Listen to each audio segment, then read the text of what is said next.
to yet another episode of the Phenom NFL show. I'm Cole Nevins alongside Shane Rich, and we closed out an amazing, weird, and interesting NFL regular season today with a full slate of Week 17 matchups. Whether they counted, didn't count towards the playoff picture, we still had our last day of regular season football. We're going to miss it, but at least for the next hour of your night, we're going to recap everything, have some fun, bring on some guests, and recap probably one of the better days of football all year, one of the best days of football we've had in a long time. So, Shane, take it away. Let's actually start off with the playoff picture that already developed after today.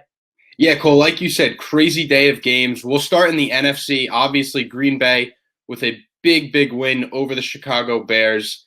They'll take the 1 seed. They have a bye this upcoming week. And then we'll see number 2, the New Orleans Saints, facing off against the Chicago Bears, who knocked, even though they lost with the help of the Rams, knocked the Cardinals out of contention. I love that one. Number 3, Seattle will host number 6, Rams, for a third time this year. And the 4 and 5 matchup, the winner of the NFC East being the Washington semi-pro football team or the New York Giants versus Tampa Bay. For the AFC, we'll see the Chiefs, as they clinched the 1 seed last week, rested everyone today in an effortless game against the Chargers. Number 2, Buffalo against number 7, Indy. Number 3, Pittsburgh against number 6, Cleveland, in a rematch of this week's game. But we'll see Ben Roethlisberger and other Steelers healthy this time. And like we saw moments ago, the Tennessee Titans, who clinched the AFC South, will host the Baltimore Ravens for the 4 versus 5 matchup. You know, they're adding that extra playoff team this year, 7 seeds on both sides of the bracket. I'm a huge fan of it. More football, how can you possibly complain with that? And no, it's more good teams. It's a different argument than what you're getting with the whole college football playoff argument, where people are like, oh, extend the playoff. Mm-hmm. You know, that's never going to work because it's so, obviously a discussion for another time, but it's so top heavy there. And if you extend it, it becomes a mess. And, you got 1 versus 16, and it's a disaster. But we've talked about this several times in our show with the NFL this season. Not only has it been a wacky year because of COVID, but in terms of just the dynamic around the league, there really isn't an absolute runaway favorite. And before you go out into the Chiefs and before you go out into the Packers, we have seen that those teams have flaws all around the board.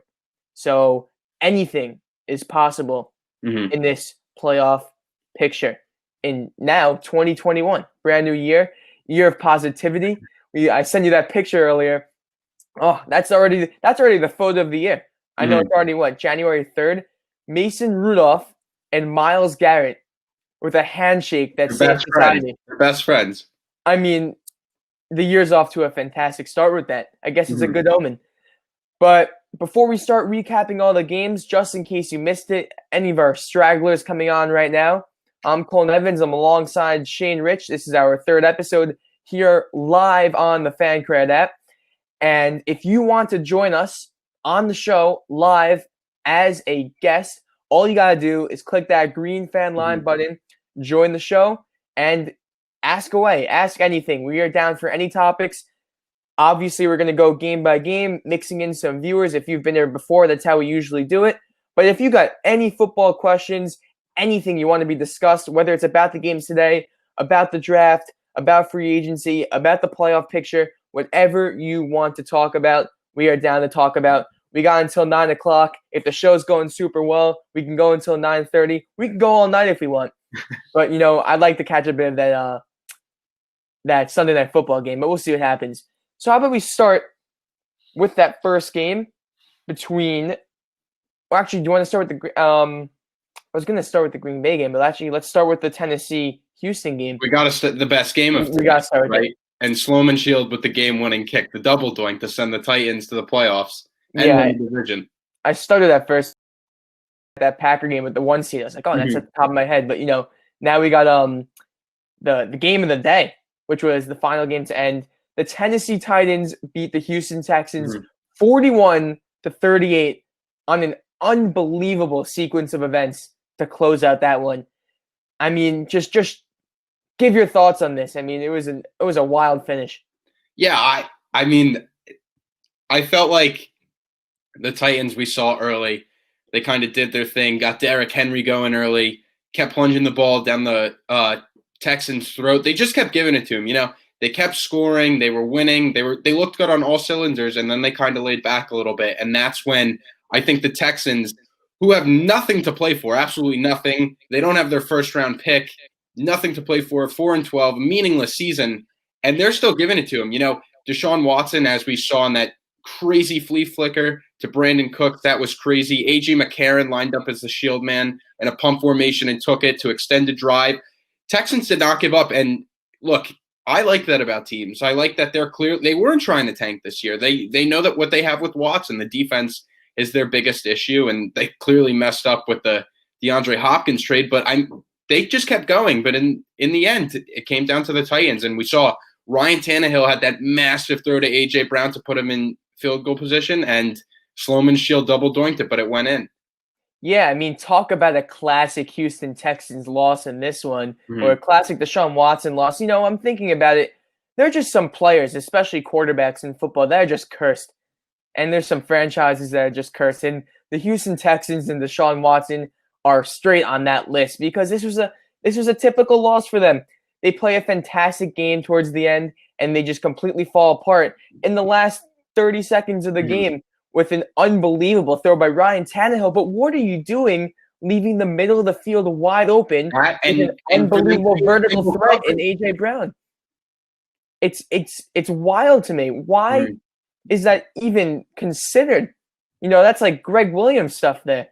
And that's what was so insane to me, because I believe on that last play where Tannehill just threw an absolute bomb to A.J. Brown, that was single coverage. That was man-to-man coverage. And to me, he's obviously not one of the 5 best receivers in football, but he's certainly not a guy I'm leaving in single coverage like that. He's a playmaker. He's capable of making big catches like that. I would never do that. Yeah, but Watson's a warrior, man. I wasn't huge on him heading into the season. I know a lot of people, really hyped him up, and they gave him the whole treatment like, oh, I feel bad, he plays for a crappy franchise and then you can never get it done, support him. And I'm like, if he wants to be in this upper echelon of quarterbacks, he needs to be that guy that is a ceiling raiser rather than the floor raiser. And Watson has really proved himself down the stretch in the season. In games like this, even though they didn't win, that guy did everything in his power today to push the Texans towards a victory. And unfortunately, they just came up short. And again, a nice little doink to end the season out for Tennessee. And, it's a little concerning with them. We've seen them have some really weird games throughout the season. I was very high on them heading into it off a really nice playoff run. Yeah. And Derrick Henry hasn't lost a step. I think that guy's an absolute robot. And Cole, we need to talk about him real quick. Just 34 carries, 250 yards, 2 touchdowns, a massive 50-yard run, and becoming the 8th running back in NFL history to rush for 2,000 yards in a season. I mean, we've seen Aaron Rodgers, Josh Allen, Patrick Mahomes, Dalvin Cook, Devontae Adams. Those are, I guess, the 5 names you could say that are always in contention. We're always talking about for Offensive Player of the Year. But it's crazy to me that people don't mention Derrick Henry. I mean, the guy, now he doesn't carry the team, but what that guy does, I think he keeps that list of, or, the motto of paying your running back long term. Although you and I were big believers in not doing that, I think he's keeping that alive. Yeah, I really don't like the argument. I mean, look, I'm a massive Derrick Henry fan. I love everything about the guy. Derrick Henry.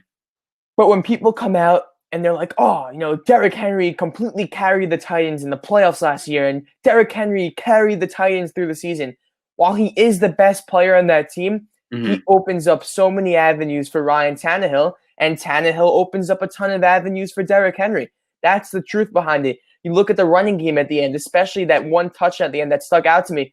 The entire defense went to target Derrick Henry. He didn't get the ball. Tannehill kept it, and he's in for a wide-open touchdown. Yeah. And just throughout the game, there are plenty of moments where if it weren't for Henry, Tannehill wouldn't be able to thrive. But also Henry, if he's playing with a really crappy quarterback, it wouldn't be the same thing because it opens up a whole nother dimension when you got guys like Corey Davis and A.J. Brown, the outsides of the field, and Ryan Tannehill, a guy who's absolutely broken out on the scene, has been able to take advantage of that. So the Titans, a really high ceiling team, but also a really low floor with how their defense has been acting lately. So let's move on to another game. I know we got a lot of New York viewers in here, and they probably have their eyes glued to Sunday Night Football right now. But we are going to talk about that game today. Giants 23, Dallas Cowboys 19, knocking the Cowboys out of playoff contention, keeping the Giants in there. Heading Wayne into Gallman butt fumble. Oh my God, more like a butt recovery. But I mean, this Sunday Night Football game is crucial. I know we can talk about the game right now, but it's just the irony behind all of this that all four, between the Eagles as well, of these fan bases are acting like they all had 10+ win seasons and they're coming into the playoff push right now. Meanwhile, a 6-10 team could potentially win this division. I wouldn't be going out and popping champagne after this one, Shane. No, I would not. And I mean, the Giants especially. You start 1-7, and I mean, I guess it's great that you go 6-3 in your final 9 games, but there's nothing to it with this team. There's nothing. It's just a terrible division. I'll give it to them. It was a great win. They clearly almost fell apart against Dallas with the Wayne Gallman play. I don't know. I don't really see it with them. I mean, we say it every single week that Daniel Jones hasn't beaten a team with a winning record, and he hasn't. There's nothing. I mean, look, their defense is awesome. They hold their own. James Bradbury's a proven cornerback. My guy Jabril. Awesome, dude. One of the best free safeties in football. Go Blue. And they have a great front seven. They can put pressure on quarterbacks. I think the offense is the biggest question. Let's talk about Leonard Williams for a second, a former Jet, a guy that I was always a fan of because he's always one of those run stuffers up the middle that contributed to the bigger piece of the whole, which was the Jets had that really elite run defense at through halfway last season until they traded Leonard Williams. But Jets fans and NFL fans especially always got so frustrated to the fact that Leonard Williams wasn't producing 12 and 13 sack seasons, and he had 11.5 sacks in the season, 3 in this game today. He's been a phenomenal piece for this Giants team, and he's going to get paid, Shane. Well, Cole, let me ask you something, and I don't want to get off track with this, but as a Jets fan and someone that sees it and you go through the frustration process, I feel like the same thing's going on with Quinnen Williams. A guy that can play outside and inside as a 3-4 defensive end if needed, can line up at nose tackle. He can really line up anywhere on the defensive line. Do you feel like that's the same thing with him? I feel like his name's been on the trade block as well, and there's so much we have to see from him. Look, Shane, Quinnen Williams had a spectacular season this year. He did. He really broke out on the scene. And there was that same frustration last year. It was his rookie year. He's a young dude coming out of Bama. And he wasn't producing, people expected him to come out the gates and look like Aaron Donald in the first 6 games. It wasn't going to happen. And he really came into his own this season, was able to put pressure on the quarterback, create sacks, had some really nice tackles up the middle. But again, contributed to that bigger hole, which was stuffing the run right up the middle. Yeah. And he's going to be a really nice piece. Unfortunately for my Jets, there's not a lot of bright spots around the ball on both sides. Yeah. But between him and Marcus May this season, they have 2 cornerstones in the front and the back of their defense. Yeah. No, and that's exactly how I look at it. But to get back on track with everything, it was just weird, and I actually blame. I think I definitely question, everything that went down at the end with the Gallman fumble. I don't really know how I view that. But I thought Dallas recovered it. It's bonehead football. It's bonehead football. That's it. We can talk about the recovery all we want and who got it, but it's bonehead football. And it just puzzles me that the coaches, a lot of people go, Gallman should know better, shouldn't have to have the coaches tell them. But I know as an athlete myself, and you can probably attest to this as well, even not being at the highest level, you still get, frustrating, even confused and just thoughtless when you're stuck in the moment like that. He gets through. He probably wasn't expecting to break through. And he's thinking touchdown, Shane. Yeah. He's thinking, I got all this green grass or the MetLife turf, as they always say. Remember that back in the days of week 1 through 3 where everyone was getting injured off of that new MetLife turf? Yep. But he's looking up the field. He's got this full green grass here. And he's thinking touchdown. And then there's precipitation there. Ball comes out, and it's panic mode for Wayne Gallman. So, put some blame on a guy like Coach Judge and, remind them, hey, whatever you do, you got to go down after this. It's just stuff like that. Sometimes football IQ gets trumped by being just in the heat of the moment. And I just want to go back to the Cowboys. I think a big part of their loss today was McCarthy's play calling and the way they just went down and did stuff. I mean, in a Week 17 game, I'm not saying, go crazy with plays, all this. You don't need to, but you have all these playmakers on offense. And if for anyone that watched these games should have noticed that it was constant quick dump passes and quick outs to Dalton Schultz and these bubble screens to Tony Pollard or CeeDee Lamb, they generated little to no offense. And Dalton played okay, subpar, wasn't awesome. But when you have those guys, and if the Giants front seven is that good, and you're going to have a tough time running the ball, especially with how banged up the Cowboys O-line is, throw the ball. Make quick plays. Do that. You're capable of it. You have one of the best wide receiver trios in football. Just do that. And they were so incapable of that, especially late. All right, so before we move on, one quick question for you, Shane. Who wins the NFC East in 2021? We're in 2021. Are we talking about next season or this? We're talking. I should have phrased that better. Next season, fine. If we're gonna get technical here, the field, it's wide open. I have no idea. I legitimately think anyone can win it. I think the Washington football team, they'll get a name hopefully, and then find a quarterback. If the Cowboys retain Dak, they're obviously in it. If Jalen Hurts can grow and the Eagles can get healthy for the first time in years, they'll win it. And then the Giants, they're still in it.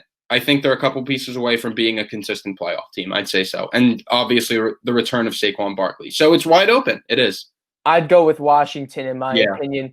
The Alex Smith story is fantastic. I don't know what's happening in the game right now. Just check my shoulder, look at the television. Mm-hmm. Yeah, you're right. But the defense was legitimately elite this year. They had a very nice season, and they have some really nice weapons on offense as well. Antonio Gibson had a really nice rookie season. Yeah. Terry McLaurin's a threat on his own. If they can add another weapon in that mix and get their quarterback for the future, and I think they have the best coach out of any of those teams in that division, in Ron Rivera, who again has showed to be exactly who they were looking for, a culture changer, a guy despite all the give me an adjective to describe the Washington season from the outside. All the drama. Yeah, dramatic. Yeah. It was nuts.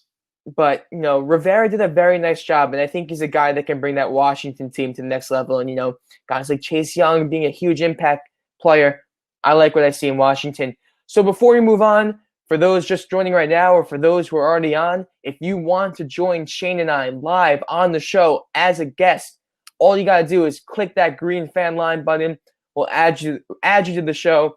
Anything you want to talk about football related, we'll take questions about your favorite team, your favorite game of the day. Anything you want, we'll talk about it. Mm-hmm. So make sure to join, do that, and let's have some fun here. Moving on to another game, the Cleveland Browns are finally in the playoffs. And while we can celebrate about that is, Cleveland's kind of America's team.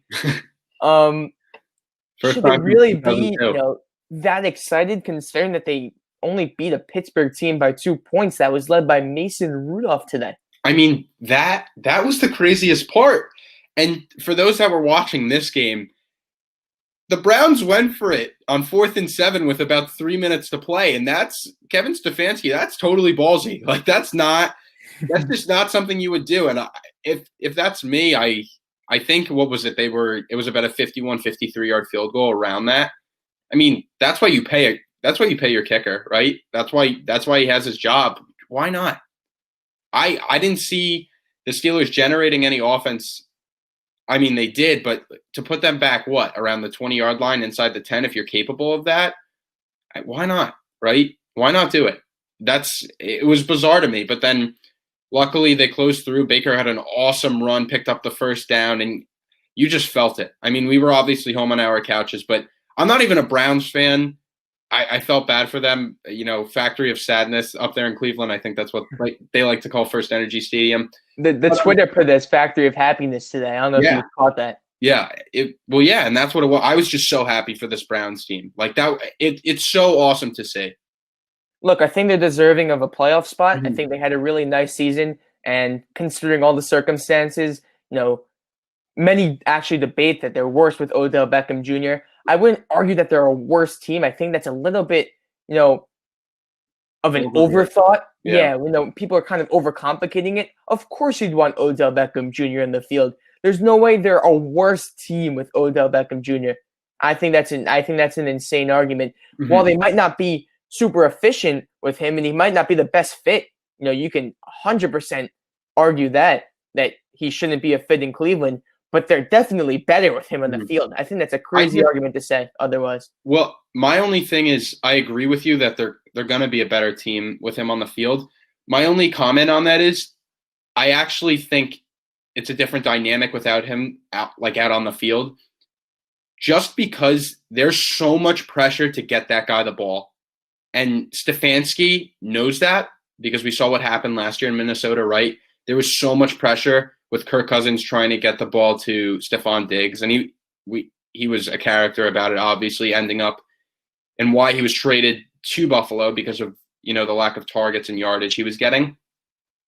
But I think it's very similar to Odell in that situation, whereas I feel like when he's out there, Stefanski's like, Baker, we got to get him the ball. You have to get Odell the ball, and you see it. He's getting targeted, 8 or 9 times a game, and whether it's working or not, that's taking away carries from Kareem Hunt and Nick Chubb that could result in big plays because they're capable of that too. Yeah, if I'm the Browns going into this playoff game, you said they're playing Pittsburgh, correct? Yes. Run the damn ball. I mean, that's their sweet spot. You got Nick Chubb and Kareem Hunt, the best running back duo in the league, in my opinion. Go stick to that. I don't know. I don't understand why they start to shy away from it sometimes. Make that your brand. Make that what your team is all about. The ground, grittiness. It's awesome, especially in a cold playoff game, AFC North battle. Run the ball down Pittsburgh's throat. That's what I would do if I'm Cleveland. That's your sweet spot. Don't shy away from it. Don't get cute. That's exactly what they should do. And look, we've gone over this. Baker isn't, a world beater at quarterback. He's not the most amazing guy. He's, he's pretty average or mediocre. I mean, he's probably in the top 20 range. Wow. But, no, but he really isn't. He's not a top 10. He's not. I don't know. Quarterback. But I'm saying it's not. It's not saying he's a terrible quarterback. He's not at all. But he gets the job done. He's in the perfect position. But again, perfect spot. It's like we talked about earlier. There's ceiling raisers and there are floor raisers. He's a floor raiser. That's exactly what he is. You know where his ceiling is. It's just a matter of how well he plays to that median. And if he can give a good performance against Pittsburgh, I can see a really nice chance that Cleveland wins that game when everything's at full strength. Obviously, they might have a different mentality with Roethlisberger in the game. We always consider what happens when backup quarterbacks are in and how to game plan against that. Different stuff like that, different dynamics. But we'll see what happens when it's playoff time because that's when it really matters. Let's move on to another game. Interesting one. Speaking of backup quarterbacks, the Rams 18-7 over the Cardinals. You're the NFC West expert here as a Niners fan. Let's hear your thoughts on this one, Shane. Well, Cole, I just want to start. I tweeted it, and then you tweeted it. What was it? It was John Wilford versus Chris Staveler, however you pronounce his last name. That sounded like two war heroes we've learned about in U.S. history. But to get to the point, I mean, those games are phenomenal. That made it so much more interesting to watch. But it was a slow game. I mean, Kyler Murray, he was banged up all week. I mean, I guess that was the report on him. I know the Niners. I think it was Contavious Street last week who hit him and at the end of the game, and he was clearly not okay, couldn't get up. I think he went into this game with that I'll do anything for my team mentality. I'll lay it all out there if that means getting to the playoffs. I think he did, and he tried that to his credit. Obviously got hurt, got taken out, and it was just an ugly game from there. I mean, little to no offense. We saw Troy Hill had that, I think, 88-yard pick six where he bobbled it and then ran it back, and then you see Stiefler cursing at Cliff Kingsbury as he's walking over to the sideline. And then Kyler Murray came back later on, I believe, and tried to be the hero, and by the looks of it, he kind of called it, and he was like, okay, that's our season. Mopey Kyler, as I like to call him. He walks off the field, and they're out of contention.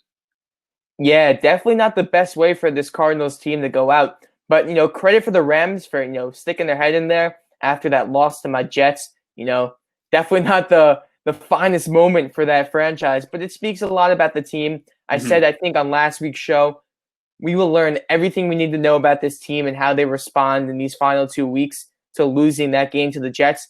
Are they going to say, oh, you know what? We're just a crappy team and we're going to accept it and put our chins down? Or you say, all right, fluke performance, move on. Let's focus on getting into the playoffs and we get a fresh start come playoff time. You know, the Rams were heading into that Jet game. They were my Super Bowl pick for the NFC. Now I'd probably shift more towards the Packers. Yeah. But, you know, hopefully they could string together a win. Who is their matchup again? Did we discuss it earlier? They're going to play Seattle. Yeah. That's a very winnable game. That is a very winnable game for this Rams team. And that game comes down to the health of Goff, obviously. I mean, I think they needed a change this week just because of how poor he's played the past 3 weeks. But if he's healthy and they can get it going, if they can get Darrell Henderson back, Cooper Kupp hopefully is activated off of the COVID list, this game comes down to coaching. And I actually like that a lot. It's an interesting matchup. You know, I think it's going to be a lot of running the football, hardcore, you know, switching up your backfield. Because both teams, like we've seen, they've struggled to throw the ball against each other. Yeah, so how about this? We're going to move on to the next game. Tampa Bay 44, Atlanta Falcons 27. Mm-hmm. This one got a little nutty in the middle.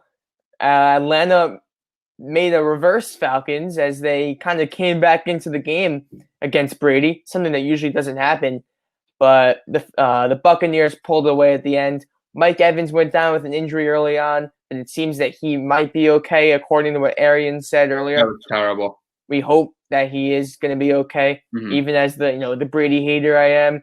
I hope that the Bucs are at full strength, so we don't hear all the excuses. And it's just nice to see players, and teams be at full strength to just get a real glimpse at who's legit and who's not.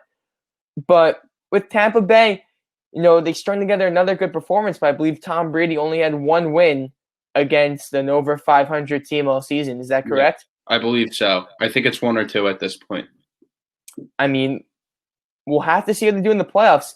Fortunately for Tom Brady, he gets his classic luck once again. He gets to play one of the worst divisions in football. I mean, don't act surprised because that's how this guy operates. Cool, isn't it? I'm pretty sure the past 2 teams we've seen with losing records that have won the division, Seattle and I think it was 2009 who went 7-9. Seattle went 7-9. 2010, I believe it was. They knocked off the Saints in wild card. That was the Beastquake. Yep. And then we saw the Panthers knock off. Was it the Cardinals? I think in 2014 or 2015, and probably the worst playoff game ever. They were 7-8-1 and won that one. That was a Cam Newton. Panthers Cam Newton game. Yeah, one of the worst games I've ever seen. But yeah, you never know. Everyone talks about how talented this Bucs roster is, and they have the weapons to do it, and they can go far. And if, they beat this NFC East team and they can end up, if they can beat New Orleans, it's hard to beat a team 3 times. We know that. Even after the 2 blowouts, the Saints have, how the Saints blew them out both times this season. So it'll be very interesting to see going forward with them. Yeah, no, I'm really curious to see how they respond. Do they have that fresh start mentality come playoff time and Brady comes in there, rallies the troops and sees what happens? But if they are going to take that fresh start mentality, I really want to see Bruce Arians take a look in the mirror and recognize that if he's going to go win this playoff game right now, it's not worth airing it down the field 55 times a game and, having Brady throw missiles down the field. Look how Brady has succeeded in the playoffs throughout his career. They have, nitpick games throughout and won in the small sides, and that's how Brady has had success. There's no point in bringing this whole ultra-aggressive scheme into the playoffs. I think the Bucs should kind of do some reconsidering and recognize, despite having these amazing receivers, maybe it's not worth airing the ball 55 yards down the field over a dozen times a game. Yeah. And I think that's their big thing is the Bucs on offense are most effective when Brady gets to do what he did up in New England. And it's those short, quick routes. It's those short, quick dump offs, and call it, how you see it, but it works. And if it works, do it. We saw the Niners last year. Garoppolo threw 8 times in the NFC Championship game, gave it to Raheem Mostert, who had 4 touchdowns and 200 yards. That won them the game. If that's what it takes to win, do it. Who cares what the media has to say? Who cares what we have to say? If it means you're hoisting the Lombardi Trophy, do it.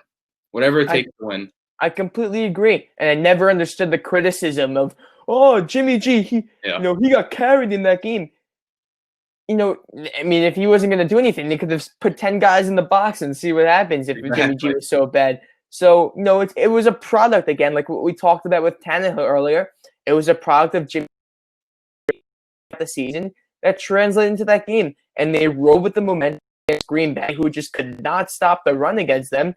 And they ran it down their throats. And, the Buccaneers have employed a nice running game this season between Ronald Jones and his breakout year. Leonard Fournette, when he's clicking, he does a really good job as a change of pace back. We can see what happens here in Tampa Bay if they pull off multiple wins. I assume that they are going to win that first game. We'll see what happens. Just another reminder, if you want to join us live, click that green fan line button and come on as a guest to the show. We're actually halfway through right now, 8:30. We still got plenty of games to talk about. Unbelievable day in football. So let's move on to the blowout of the day. Buffalo 56, Miami 26. I mean, that shattered Miami's playoff hopes. Yeah. A double-digit win season for them. But were they really that good? I think the story was told today, crystal clear quality. Yep. Watching that game, I was laughing at one point because it felt like every time Tua dropped back to pass, it was an interception. I know he threw 3 picks, but there were a couple times he was throwing into double or triple coverage, and it's like, dude, what are you doing? I mean, Isaiah Ford had a really bad drop, I think, midway through the game, which isn't really acceptable. They got a few penalties. I know Norman was called for PI in the red zone, but I think Tua's not. He's not 100%. I think that's clear. I think a testament to his game and what we expect from him is going to start next season. I think that's fair. Because he'll be 100%. He'll have the offseason, real OTAs, get everything going. They'll get a real offense, a real weapon on the outside for him. But I mean, it's scary it's scary how good the Dolphins defense is and how good the Bills backups were doing against that awesome defense, if that makes sense. I mean, Matt Barkley, looked like a starting quarterback today. Yeah, no, he truly did. But focusing on Tua, it's a two-way street right here. Either it's what you said before, he's not 100%. That's the reason why it doesn't look like he's playing at full strength and full confidence. But then the other side of the street, which has crossed my mind today, is why would the Dolphins take him if they were just going to limit him to this 5 and 6 yard passing offense throughout the whole season? Because it seems that every time this guy throws the ball, he's hitting it no more than 7 yards down the field. And it just looks like they have zero confidence in him because you can't run your offense, especially with, Gaskin had a nice season, but it's no amazing running game by any means. And Tua just looks like he has no confidence out there. Yeah. And, we've seen him in college. He wasn't, he was no schlep. He came out and he played a nice game. But in Miami this year, it seems that every time he goes and drops back, it's either what you said, it's interception or it's some float ball. You're watching it and you watch the body language and you watch how the ball is coming out of his hands, and there's no zip on those things, Shane. Those balls are being floated. It looks like he's tossing them. Everything looks, you again, I always give these analogies of like playing sports, but you've played quarterback in the game before. I believe you remember that one game you played quarterback for me. Yeah. But you can tell a real quarterback from from a fake quarterback when they're coming out there and they're indecisive and they just like float a ball into double coverage or don't throw them with confidence. And again, Ollie will nail it in there. Tua does not have the confidence that he should have right now, and it could be because of his injury. He could be scared coming off it. Yeah. Who knows what the case is? But I really have not seen nearly enough from him. But here's the question I'm going to propose to you right here. Now that they have the 3rd overall pick because Houston's, terrible season landed them with that pick. I mean, that's terrible for them. Yeah. Hopefully they like Laramie Tunsil up in there. But, I mean, now that they have the 3rd pick, and again, we've talked this on prior shows, I'm a huge proponent of if you don't like the quarterback that you have, I have no problem with going up and taking a guy at number 3 if that's who the offensive coordinator wants to work with.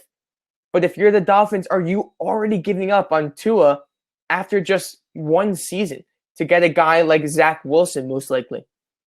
I mean, I don't know. I want to see Tua do well. I want to see Tua succeed. I know, I think Shakar said it in the chat. It's not unrealistic with him getting traded this offseason. It can definitely happen because if you reevaluate and you're like, we don't know about this guy's health. We don't know about a lefty QB. There's so many different things you can look at with Tua. But in my eyes, you have a good thing going. This team, I think, believes in him. I do. I think they have confidence in him going forward. You know, the high praise out of Alabama and everything going forward. Get him a weapon. Get him a tackle. Penei Sewell, if you need him, go get him. Write the best tackle in the draft. And if not, if you're feeling, pretty frisky, Jamar Chase and Devontae Smith are going to be sitting in your lap. Get him that elite wide receiver he needs. Get it. Devontae Smith, who's my pick for Heisman, I think he'll most likely win it. I think he's the best Alabama wide receiver we've seen out of the Judy, Ruggs, and Waddle, out of the four of them, excuse me. It's definitely possible. Why not get him that guy? You know what I mean? Right? Sorry. He already has a guy. He already has Devontae Parker. I think is one of the but is that a number one underrated players in football? I'd argue that he could be a fringe number one guy. But look, it never hurts to bring in another guy like that to help out. And there's really not much on that. There's not that much on that offense besides Tua and Gesicki, who makes a good play once in a while. But you're right. They really don't. They're really lacking that extra guy that spreads out the field and draws some attention away from Parker. Personally, if I'm Miami, I'm giving Tua another shot. You draft him in that. You drafted him that high. It wasn't a mistake that he went that high because he had a nice college career. Maybe his stats were a little skewed by the fact that he was playing with such an unbelievably perfect Alabama team. I think that maybe had a nice impact on it now that we look back on it and we see what's happening with Mac Jones this season in Alabama. But I think it's worth giving him one more shot. And then, if it really doesn't work out, there's always going to be plenty of options. And quarterbacks will want to come to Miami with the great defense that they have. They can always go for a veteran as the defense looks, contention ready, if you want to put that as a phrase. And we'll see what happens with Miami. But, we barely talked about Buffalo in this. And, as I said at the beginning of the show, this is a wide open Super Bowl. I wasn't a big Bills guy coming in. I especially wasn't a big Josh Allen guy coming into the season. You were not. I took the blame for it.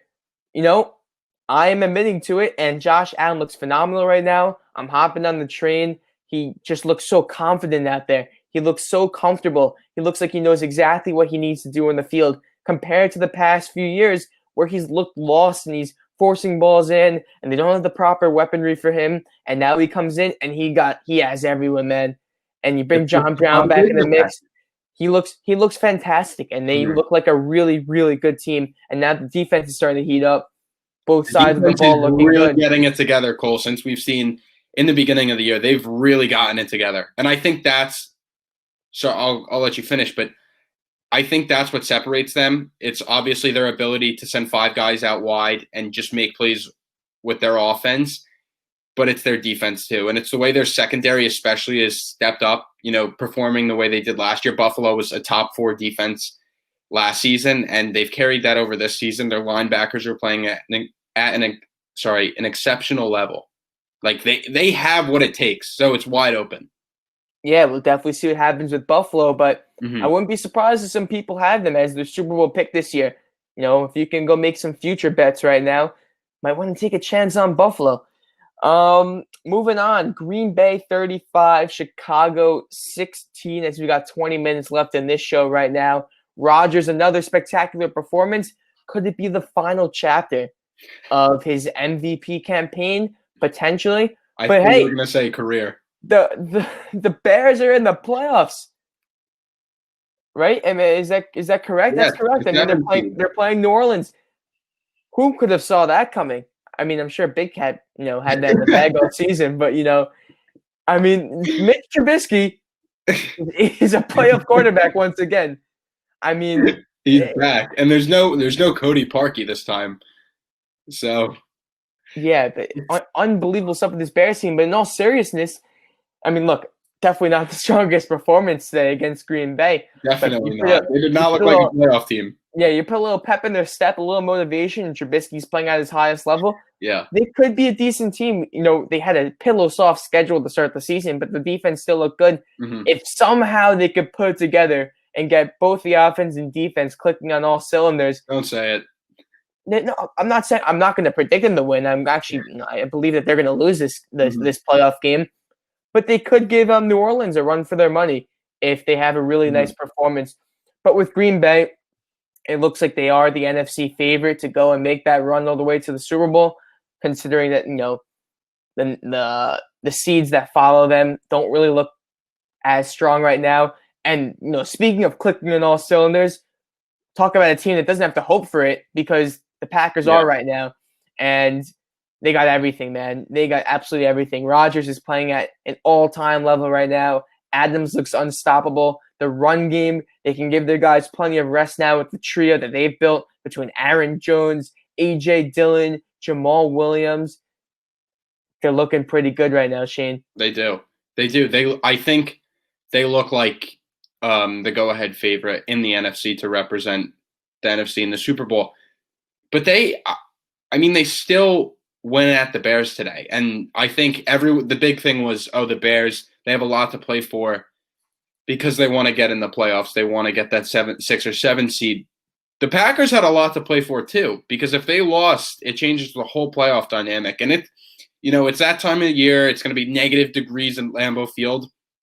For them to play there throughout January, I think that sets them up. And I'm not we're not going to sit here and predict how the playoffs we think they're going to shake out, but that's big. That's huge if, teams like the Saints, Tampa Bay, whoever it is, Seattle has to go up to the frozen tundra in Lambeau Field, takes a lot away from them. And it gives a lot to the Packers. Completely agree with that one. And let's talk about your Niners right now, the team that took down Green Bay last year. They lost 26-23 today to Seattle. Obviously, the Niners weren't playing for any playoff implications, but it's just an interesting way to end off the season. Again, backup quarterback. We heard some rumors floating around Jimmy Garoppolo. I know we covered that on a prior show, so we're not going to go dive into that again today. But just any thoughts on their performance as they close out the season, a weird game against Seattle, and maybe more importantly, how Seattle looks, as they're the ones that need to go play in the playoffs right now. Well, the Niners had it. I can tell everyone that much. It looked like, at a point in time, they had a nice lead. And then the Seahawks do what the Seahawks do. They step up when the clock's winding down. They make big plays downfield. Ahkello Witherspoon, as we all know, is a top 5 cornerback in football and could have totally intercepted Russell Wilson. Decided not to, didn't even look at the play. That gave the Seahawks momentum late in the game. Niners scored a garbage time touchdown. But with the Niners, and we don't have to spend a lot of time on them, it is what it is, right? The most injured team in football, 15 guys on IR to end the season. You don't have your best players out there, Nick Bosa, Richard Sherman, Jimmy Garoppolo, Raheem Mostert. The list goes on and on, right? There's so many playmakers missing. You don't have your top 2 wide receivers. I could honestly go on. But yeah, there wasn't much to say. I think Beathard was the clear number 2 option. The fact that they stuck with Mullins for that long was absolutely ridiculous.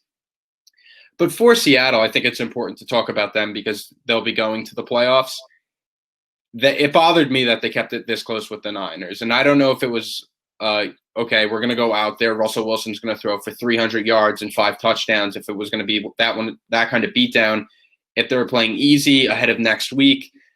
But if that's the team they are, I'm not convinced with them. And I don't see them going anywhere if that's the case, just because you're playing against this Niners team that there's nothing on this team, right? If Ahkello Witherspoon, who was a health scratch 4 weeks ago, is now suiting up and is starting, right?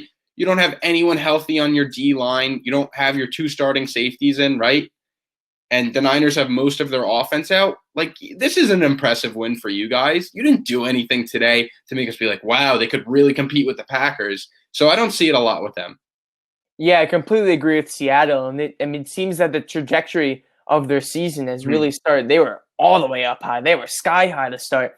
It was everyone's pick. It was Russell Wilson MVP, DK Metcalf all over the place, Tyler Lockett, best receiver duo in the league, Chris Carson doing great things, and then all the way, crash to the ground. Mm-hmm. And they just look like a dead, stale team right now. Jamal Adams can go out there and celebrate and act like they're Super Bowl champions already from making the postseason. But they got a lot of work to do, Shane. And again, it's just another one of those teams that really needs to be at their ultimate peak level if they are going to win a playoff game, because the defense is still extremely suspect. And Wilson has just looked flat lately. I don't know what happened. I think maybe if I had to give one prediction on what happened, it was when he started to turn over the ball a little bit midway through the season. That's when his confidence just started to plummet. And now it just looks like he's not playing with that same swagger that he did to start the season. And that's, I think, through, I'd say, week 1 through 4, the first quarter of the season. I mean, we would talk about it, obviously. And it was just the way Wilson lit up defenses. It was like he could run around, do his thing, heave the ball up, and it didn't really matter, right? We thought at the end of the day, Metcalf, Lockett, David Moore, any of the 3 tight ends they have who are awesome, someone was going to come down with it, and Wilson was going to post 400 yards and 3 or 4 touchdowns. But as the season went on, right, the Chris Carson injury, I think he was out 4 or 5 weeks. That really hurt them, and that hurt their run game. Carlos Hyde played okay, wasn't great. Their O-line regressed tremendously. And, I think Wilson went from, okay, my O-line's playing well enough, and I can create these throws, make plays with my legs, to, oh, this really isn't good. Like, I really need to do it all by myself again, and there's a 50% chance Lockett catches this or Metcalf catches this. Completely agree on that end. And let's actually move on to the Indianapolis-Jacksonville game. The Colts won 28-14. Mm-hmm. Jacksonville completes the 1-15 season. I'm so happy they didn't win this game, because if they did, I would have went absolutely crazy in my head if I knew that the Jets were one fluke win away from getting Trevor Lawrence. And maybe we'll close off the show a little bit talking about that. Or actually, you know what? Let's tease it. Let's save it for a future show. Let's focus on the games from today. We got a ton to talk about. I don't want to rush that conversation. But the Jaguars last week officially won the Trevor Lawrence sweepstakes. Today was the cherry on top with a 2-touchdown loss to Indianapolis, who were pretty close in this game with Jacksonville for a long time coming. But again, personally, it just seems to be one of those things when you're playing a team that poor, it's sometimes harder to stay engaged. And I think we saw that with Indianapolis today. But if Rivers is playing at a high level, the defense is looking good. The run game, Jonathan Taylor, an absolutely monster game today. Yeah. And I'm thrilled for that guy that he turned his season around. Awesome. Midway through, there was that one, I think, Thursday Night Football game where they just gave the load to Nyheim Hines, and even Wilkins was getting some touches. And everyone was like, oh, Jonathan Taylor, maybe not as good as we thought. Yeah. But then he's really clicked. He's found his confidence. He's found his mojo down the stretch of this season. And he's going to be, a massive piece for this Colts team if they're going to look to win. They got that powerful O-line to push them through. Hilton has come into form lately. If they can get Rivers going as well. Good lately. Rivers has looked like an NFL starting quarterback lately compared to what he looked like last year when it looked like he was on his last limbs. Definitely looks like he's turned his career around. He doesn't want to be replaced by Carson Wentz next season. He wants to run it back. He's got a lot on the line. He hasn't played in the playoffs in a number of years, and he hasn't made any significant noise in the playoffs throughout his career, since the LT days when they made a few runs. But this Colts team, they can be a sneaky team. I really like the root for them. I'm going to be rooting for Phil and the Colts. That's what it was. All they had to do was win, and I think they let the Jaguars kind of sneak up on them a little bit, and then it went back to what they needed to do, right? Jonathan Taylor stepped up tremendously. Had a massive run. I think, did he have a 50-yard touchdown run close to it? I think he had a 50, so yeah. Yeah, and he was phenomenal today. There were times where Rivers looked like classic Rivers, making tight throws that looked like they could have been intercepted, and I was like, dude, you can't, the playoffs are at stake here. I don't want to watch the Dolphins for another week. You need to win this game. And that's just how it went. The Jaguars, it was meaningless for them, right? Mike Lennon did the Mike Lennon thing, hates running. Tried to do what he could, couldn't do a lot, and the Colts prevailed. Moving on, Minnesota 37, Detroit 35.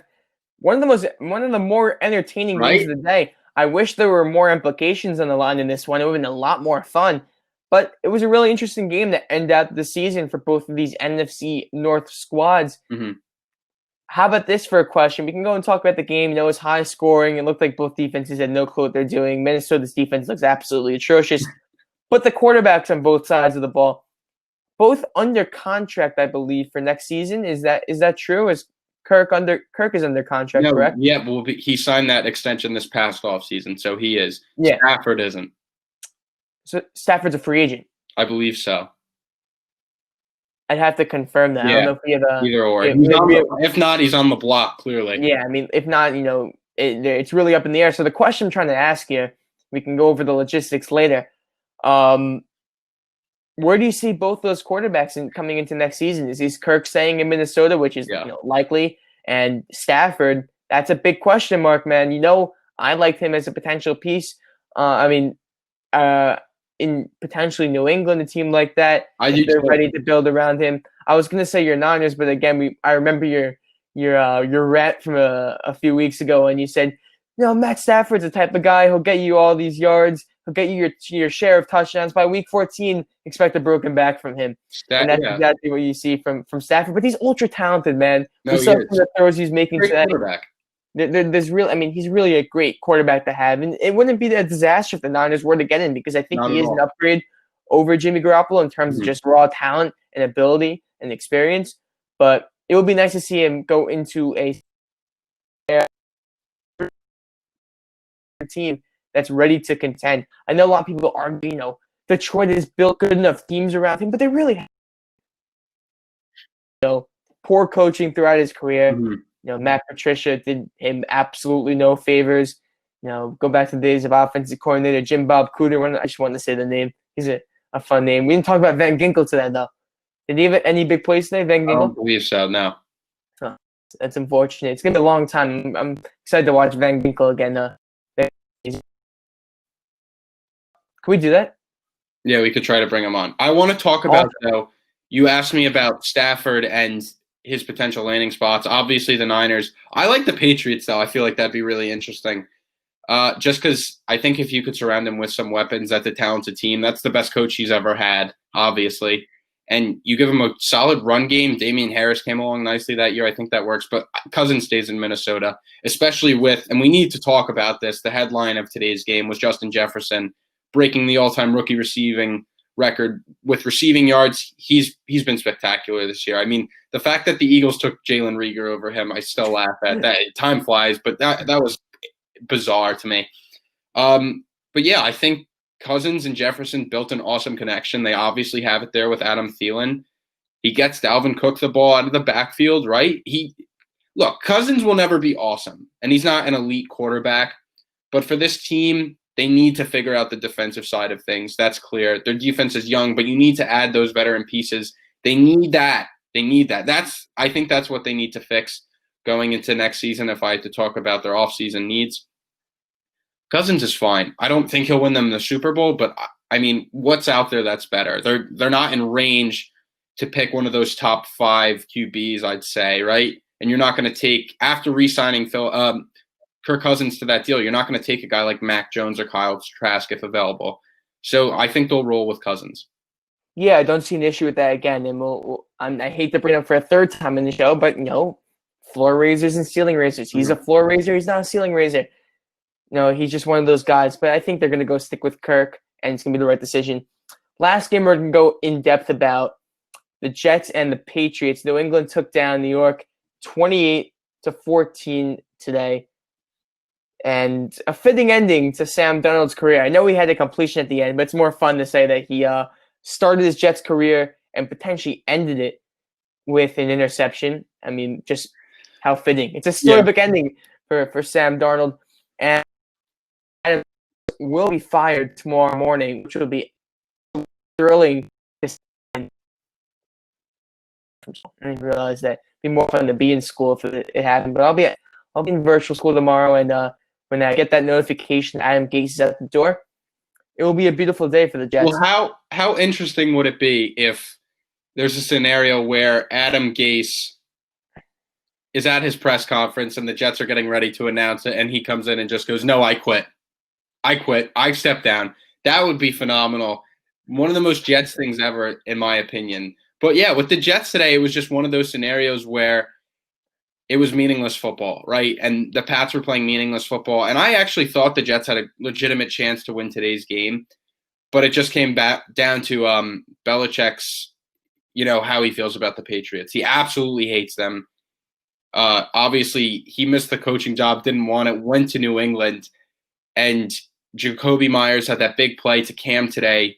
We saw that awesome touchdown. It looked like Cam, his best play of this year because he can't throw the ball. But that was my takeaway from it. Yeah, it was brutal. Yeah, Cam looked terrible this year, but I'm really curious to see what they do this all. This is probably the biggest offseason for New England, and I say it's bigger than last offseason because I just think Brady's time in New England was over, and he left that team because New England didn't look like a great football team down the stretch last year. They lost to Miami in Week 17. They didn't look good in that playoff game against Tennessee. They had a cakewalk schedule last year. They weren't a good football team last year, and Tom Brady wasn't a great quarterback last year. And they came into this season and were hit even more by all the guys that opted out on the defensive end. And Cam Newton was just not the right fit on this Patriots team. I think they kind of realized how bad of a quarterback Stidham was, and they're like, "Oh, we gotta do just something." And the ended had a rip in the middle of it in Cam Newton because he was terrible all year. And that's just really the story with the. I'm not judging them too much. I'm not, really giving a lot of crap to Belichick. I think he had a tough season on his own, but he brings in a guy that he really likes. I just don't think he liked Cam Newton that much. If he brings in a guy that he likes, it could be a really interesting season for New England next year. But for my Jets, going into this game today, I was talking about this theory. I haven't really spoke about it to you in depth yet, but I made a TikTok video about it that has around 15,000 views right now.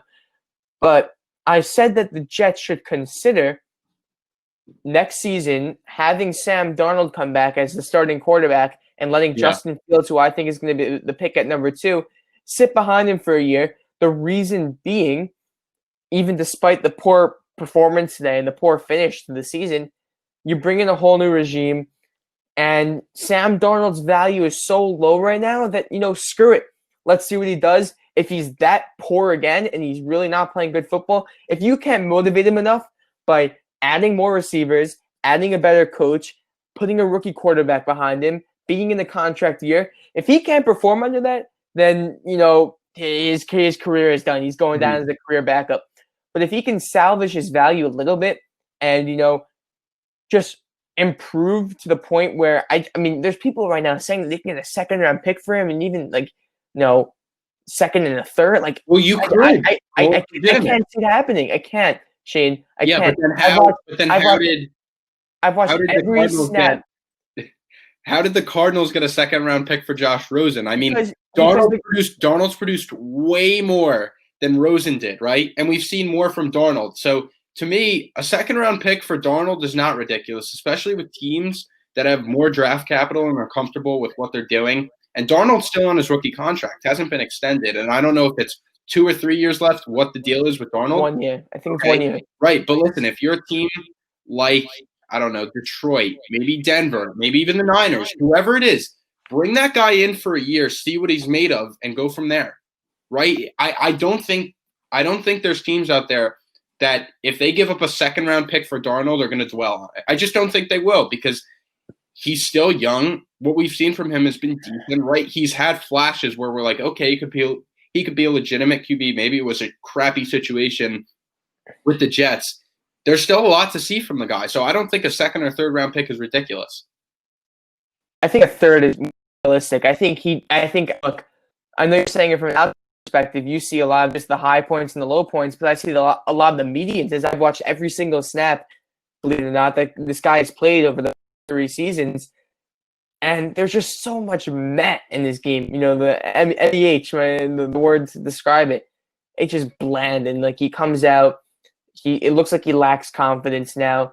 I think that's a huge thing when I look into quarterbacks. And he just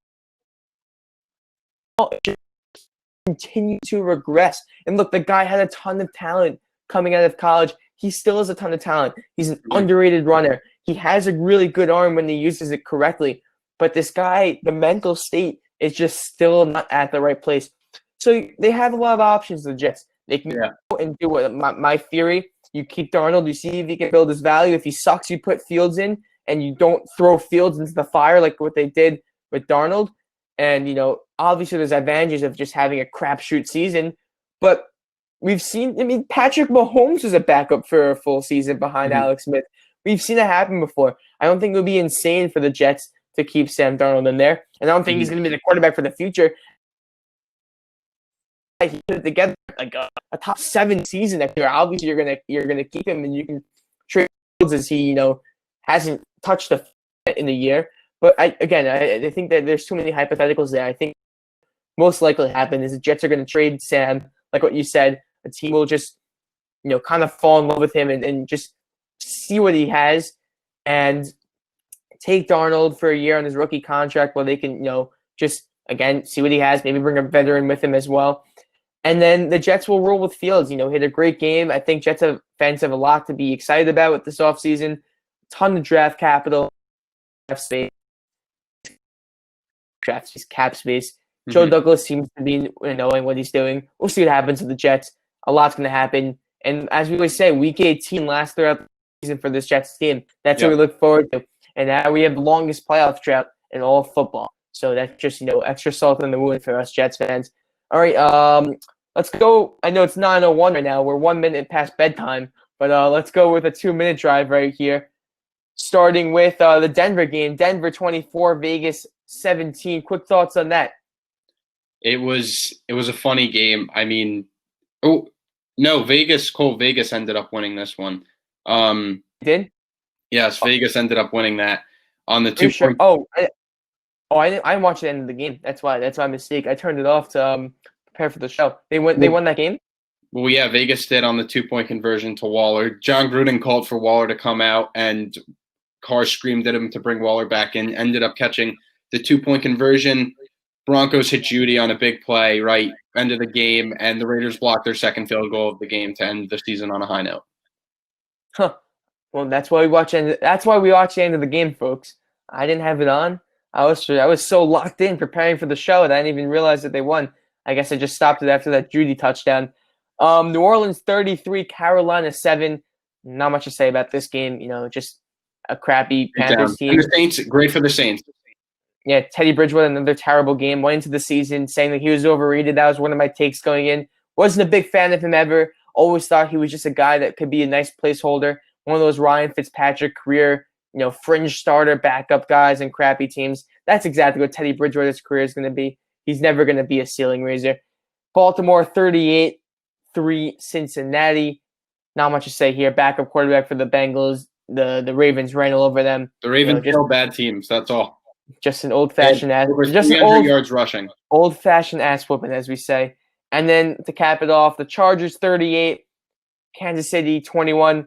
I'll leave on this. Are they going to keep Anthony Lynn or not? It doesn't make sense to. I mean, he's a great guy. I've said it in the past. I loved him on Hard Knocks, right? The team loves him. Ownership loves him. But going forward, you need that guy to take Herbert to new heights. I mean, the sky's the limit for that kid, right? You have the weapons outside. You have a top 10 talented roster in football. Find the right coach. And this team is at new heights. That's going to do it for today's show. Week 17, Phenom Media, NFL show, recapping everything that happened in a wild day of games today. I'm Cole Nevins. That was Shane Rich. Thank you for joining us, and we will see you next time. Happy New Year. Thank you.